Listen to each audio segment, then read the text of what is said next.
Do you dare embrace destruction? Today, we continue down the path with the card of the Tower.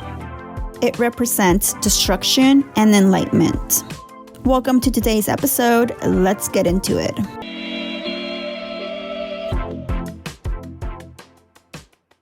In the previous episode, we discussed the card of the Devil. It represents enslavement and temptation. You can go check out this episode if you haven't done so yet, or if you need a refresher before diving into today's episode. Today, we continue down the path with the card of the Tower, marked as the number 16 in the tarot deck. It represents destruction and enlightenment. The Tower card is a card of fate. It marks a point of awakening in the major arcana. This card comes after the Devil card, and is a necessary step towards breaking down and rebuilding new horizons. The Tower card hits us with sudden change. It is a collapse of a dream, idea, situation, or relationship. These forces are beyond our control. We must move forward to a new place, physically, mentally, and spiritually, in order to progress to the next card in the major arcana, the Star card, that offers hope and a chance to follow our dreams.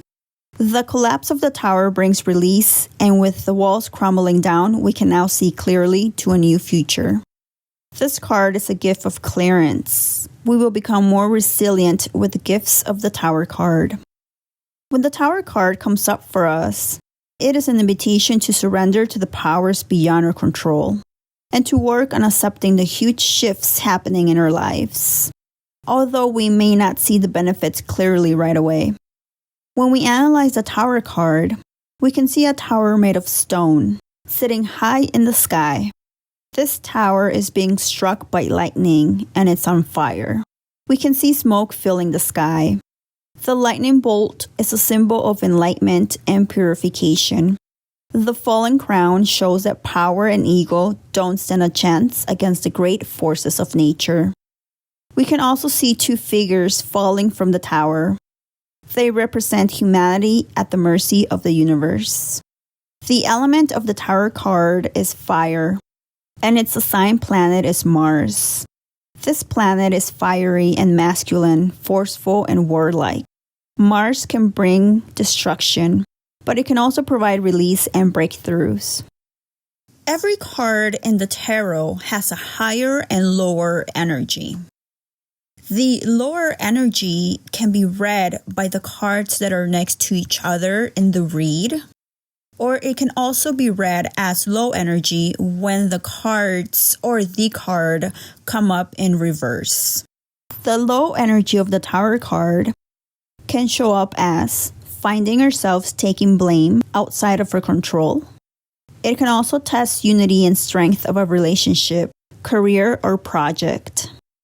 It may not stand the test of time. In conclusion, when the Tower card comes up for us, it is an invitation to surrender to the higher forces beyond our control. The crumbling of our tower will provide release, and it will bring in new light and transformation. Do you dare embrace destruction? In the next episode, we will discuss the Star card, marked as the number 17 in the tarot deck. It represents hope, guidance, and inspiration. I hope you enjoyed today's episode here at the Cosmic Juniper. To receive future notifications on new episodes, don't forget to follow, like, and comment. And remember, you are a beautiful being of light, having a human experience. Be gentle with yourself and keep hydrated. Until next time, seekers and dreamers.